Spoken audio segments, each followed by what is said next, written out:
Welcome to the deep dive. Today we're jumping into a really specific but vital area of industry. We're looking at the Solid Polycrystalline Diamond market. Solid PCD for short. Exactly. And we've been looking at some market analysis projections, actually, based on data from cognitive market research. Right, trying to get a handle on where this market is heading. Yeah, our goal today is really to unpack these numbers, figure out the market's direction, what's pushing its growth globally, and region by region all the way out to 2033. And just to set the stage, we're talking about the material that goes into those super hard, really precise cutting tools. Right, the ones used in like automotive, aerospace, electronics, anywhere you need that high precision. Exactly.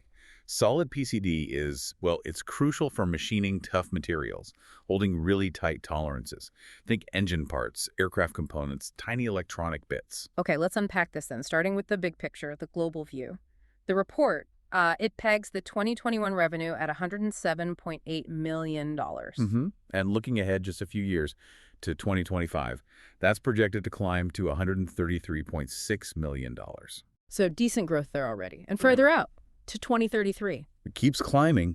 The projection hits $205 million by 2033. Wow, so nearly doubling over that, 12-year period? Pretty much. Yeah. Shows a clear upward trend, definitely. Yeah. The compound annual growth rate, the CAGR, for that whole 2021 to 2033 window is forecast at 5.5%. Okay, 5.5%. So what's driving that global growth the report mentions? It mainly points to wider use of these solid PCD tools across those key industries you mentioned.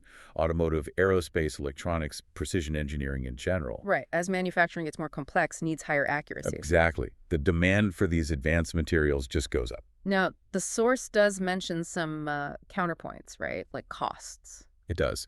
Things like the higher initial cost compared to, say, carbide tools and some material imitations PCD can be a bit more brittle sometimes. These definitely influence the adoption speed. Okay. But, the overall story the data tells is still one of increasing use globally, particularly, it seems, in regions that are industrializing quickly. Where they're building out new manufacturing capabilities. Makes sense. Yeah, that combination of precision demand and expanding manufacturing capacity seems key. Okay, that gives us the global perspective. Now, let's dive into the regions, because you mentioned that's where it gets quite varied. It really does. What's fascinating here is just how different the growth looks depending on where you are in the world. The analysis specifically calls out the Asia-Pacific region as the most promising. Most promising, okay. And the numbers? They really support that. Asia-Pacific was already the biggest market back in 2021, $42.4 million. Right. It's projected to hit $54.3 million by 2025, and then, well, it really takes off $90.6 million projected for 2033. $90.6 million, that's huge. It is, and that gives it a really strong CAGR for the period, 6.6%. So within Asia-Pacific, who's leading the charge? Well, in terms of sheer size, China's the leader. Started at $16.9 million in 2021, and it's expected to more than double, reaching $37.1 million by 2033. That's a solid 6.9% CAGR. Okay, China's big. But you mentioned standouts. Yeah, the real standout, the one with the fastest growth rate in the whole report, is India. India. What are its numbers? Its numbers really jump off the page. The highest CAGR listed anywhere, 7.6%. Wow, 7.6%. Yeah. Now, it started from a smaller base, $6.5 million in 2021, but it's projected to hit $15.4 million by 2033. That kind of acceleration must reflect some specific industrial pushes, maybe, like EVs or electronics manufacturing? That seems likely. Rapid adoption of advanced tech in key growth sectors where that precision is absolutely critical. Makes sense. What about other parts of Asia-Pacific? Well, Japan is also looking at roughly doubling its market size from $2.9 million up to $5.8 million. Okay. And you've got South Korea, Australia, and Southeast Asia as a whole. They're all projected to land somewhere between, say, $4.5 million and $6 million by 2033. So it's pretty widespread growth across the region then. It really indicates a broad embrace of this kind of precision technology there. Okay, so Asia-Pacific is clearly out front. How does North America stack up? It's the next biggest, right? Started at $18.7 million in 2021. That's right. Projections are $22.8 million for 2025 and then $34.1 million by 2033. And the growth rate? The NAGGR. It's a bit more moderate than Asia-Pacific overall. Yeah. Comes in at 5.1%. 5.1. Okay. And within North America, the U.S. is obviously the big player. It is. Holds the largest share. Okay. It's projected to grow from $12.9 million in 21 to $22.7 million by 33. But its CAGR is actually a little lower than the regional average at 4.8%. This audio was created with podcastle.ai. CAGR is actually a little lower than the regional average at 4.8%. Interesting. So the biggest piece is growing a tad slower. What about Canada and Mexico? Well, Canada actually seems to be growing faster than the U.S. here, projected at a 6.2% CAGR. Oh, okay. Yeah, moving from $3.2 million up to $6.7 million by 2033. And Mexico looks steady, holding a 5.5% CAGR to reach about $4.7 million. So different speeds, even within North America. Definitely. And if we connect this to the bigger picture, those global drivers like tech advancement and demand from automotive and electronics, it makes sense that North America is strong given those industries here. But the different country CGRs, well, they suggest maybe different adoption curves or investment cycles are happening. Gotcha. Okay, let's cross the Atlantic. Europe. What's the picture there? The market was, what, $23.1 million in 2021? Correct. Projected to hit $28.2 million in 2025 and then $42.6 million by 2033. And it's CAGR? 5.3%. So just a hair above North America overall, but still lagging behind Asia Pacific. And who are the key players in Europe? Germany, I assume? Germany's definitely significant. It's growing at a healthy 5.7%, projected to reach $8.3 million. But the UK actually shows strong potential to projected at 6.2% CAGR, same as Canada, expected to double from $2 million to $4.1 million. Interesting about the UK. Yeah. Then you have France, expected around $5.4 million, Italy at $3.6 million, Russia around $5.7 million by 2033. So quite a few contributors. Definitely. And the report also flags a couple of smaller areas with notably high growth rates. Oh, yeah. Luxembourg in the sort of rest of Europe category, they come in at 5.7% and a really quite high 6.8% CAGR, respectively. Wow, 6.8%. That shows that even within established markets, you can get pockets of really rapid adoption. Exactly. Specific segments or maybe smaller, nimbler economies adopting faster. Oh, okay. Now, moving to regions with maybe more moderate growth forecasts, Latin America? Latin America, yeah. Brazil is the leader there, projected to grow from $5.7 million back in 21 to about $10.5 million by 33. That's a pretty solid 5.6% CAGR. So keeping pace with some of the others. And the report also mentions Argentina, Colombia, Peru, Chile. They all show consistent growth, expected to land somewhere between maybe $1.7 million and $4.6 million each by 2033. Okay. And the last pieces of the puzzle, the Middle East and Africa, the analysis suggests slower growth there. It does seem that way. Yeah. Based on these projections, you see examples like Egypt. Very modest growth predicted, from $500,000 to just $0.6 million.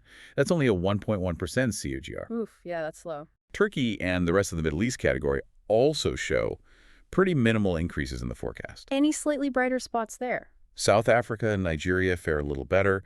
Slight improvements expected, reaching about $2.8 million for South Africa and $1 million for Nigeria by 2033. So when you look at those regions and think back to the drivers mentioned for the high growth area. Right, like the advanced tech adoption, the smart manufacturing push, that heavy demand from automotive and precision industries. Yeah. Well, it seems plausible that those factors are just less prevalent or maybe developing more slowly in some of these specific Middle Eastern and African markets right now. Yeah. Which would explain the more restrained growth outlook in the data. Okay. So what does this all mean if we try to pull all these threads together from the data? I mean, the first takeaway is clear. The solid PCD market isn't standing still. It's definitely on a steady upward path globally. Those overall numbers show that. Right. And the regional look makes it really obvious who's setting the pace. Absolutely. Asia-Pacific, powered especially by India and China, is, well, it's leading the way, both in current size and just the speed of growth, followed by North America and Europe, which are also growing healthily. And that regional leadership seems to tie right back to those global drivers the report identified, yeah. Exactly. Things like technological advancement, the whole move towards smarter, more automated manufacturing, and just that consistent growing demand from big sectors like automotive and precision machining. So even with those challenges, the higher initial costs, maybe some material limits we talked about, the overall picture is still one of increasing global use. Especially, it sounds like, in those parts of the world that are rapidly industrializing, modernizing their manufacturing base. Yeah, it really paints a picture of maybe a niche market in the grand scheme, but a critical one. And its growth path is really tied into these bigger shifts in global manufacturing. Right.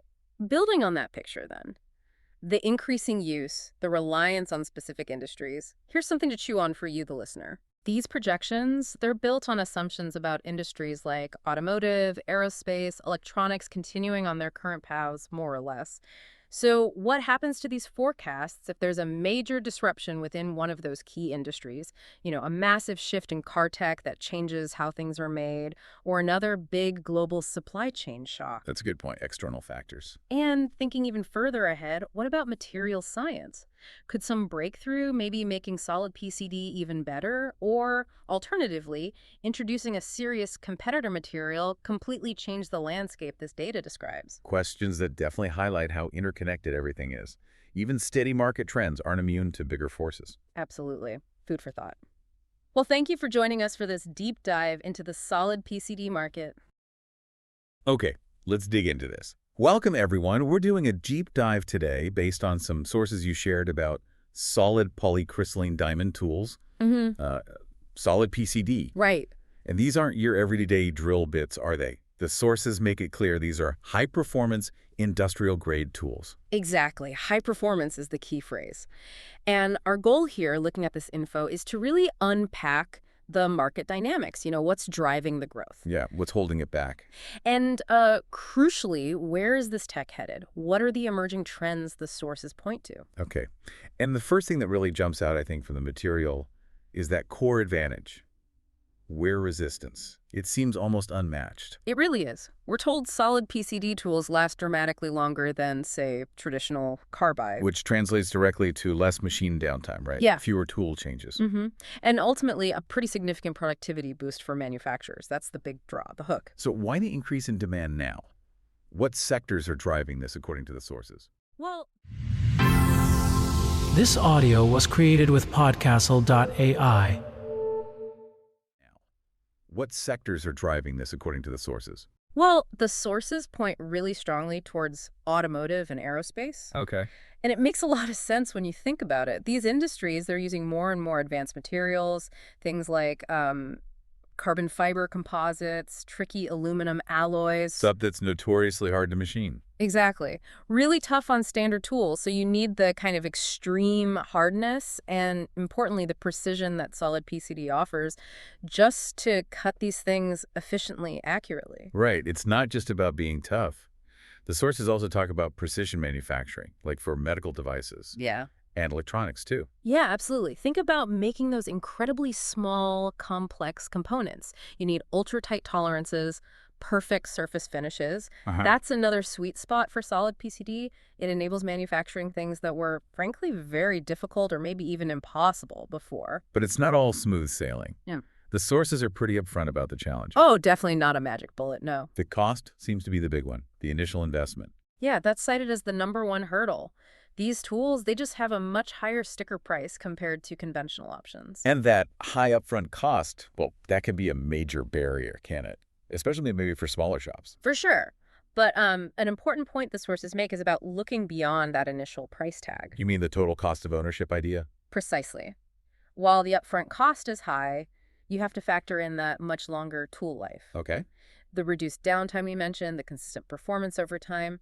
For certain applications, especially high-volume ones, the sources suggest the overall life cycle cost could actually be lower. So shifting from just cost to long-term value. That's the crucial mindset shift, yeah. Got it. But there's another pretty big limitation mentioned, something about ferrous materials, iron. Ah, yes. That's fundamental. They really don't work well with materials containing iron. So, steel, cast iron. That's largely off the table. Why is that? Just a material thing. It's material science, basically. At the high temperatures you get during machining, the diamond in the PCD, it can actually react chemically with the iron. Oh, okay. And that leads to the tool breaking down, wearing out really quickly. So their use is pretty much limited to non-ferrous metals, composites, plastics, even wood sometimes. And what about maintaining them?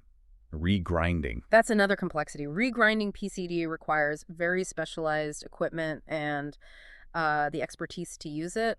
It adds cost and difficulty compared to just resharpening carbide. Okay, so significant hurdles. But despite those, the sources also highlight some really exciting future trends for solid PCD. Industry 4.0 comes up. Yes, it seems like a perfect fit, actually. Because these tools are so consistent and last so long, they're ideal for automated, sort of smart machining systems. How so? Well, the sources show examples of sensors and data analytics being used to monitor tool wear in real time. Ah, predictive maintenance. Exactly. Predicting when a tool needs changing, optimizing the cutting strategy on the fly, it maximizes productivity and really minimizes those unexpected stops in automated lines. Makes sense. And geographically, the sources point to big growth in Asia-Pacific. They do. Countries like China, India, Vietnam, they're undergoing huge industrial expansion, modernization. Right. And as they move to more advanced manufacturing, especially in areas like automotive, electronics, the demand for high-performance tools like PCD to handle these newer, tougher materials is just surging. And one last connection that maybe seems a bit surprising, sustainability. Yeah, it aligns nicely, actually, because the tools last so much longer. You make fewer, dispose of fewer. Right, less waste. Plus, they often work well with minimal cutting fluids, sometimes none at all in certain jobs. That reduces environmental impact, disposal costs. It ties right into those corporate sustainability goals many companies have now. Okay, so let's try and sum this up based on these sources. On one hand, you have these tools with incredible performance benefits. That extreme wear resistance, the precision, the super long life, which is great for new materials. And they fit well with automation, Industry 4.0, and even sustainability goals. But on the other hand, there are pretty significant strings attached. Definitely. The high initial cost is a big one. The major limitation with ferrous materials, iron and steel, Right, and the complexities around maintenance, like regrinding. those are the key trade-offs. So that brings us to a final thought, really, for you listening. Given this tension, the amazing specialized performance versus the high cost and material limits, how do you think manufacturers globally will strike that balance? How will they weigh adopting these specialized tools against the ongoing need for versatility and affordability, especially when things like automation and sustainability are becoming, well, non-negotiable? It's a fascinating question for the future of manufacturing. This audio was created with Podcastle.ai.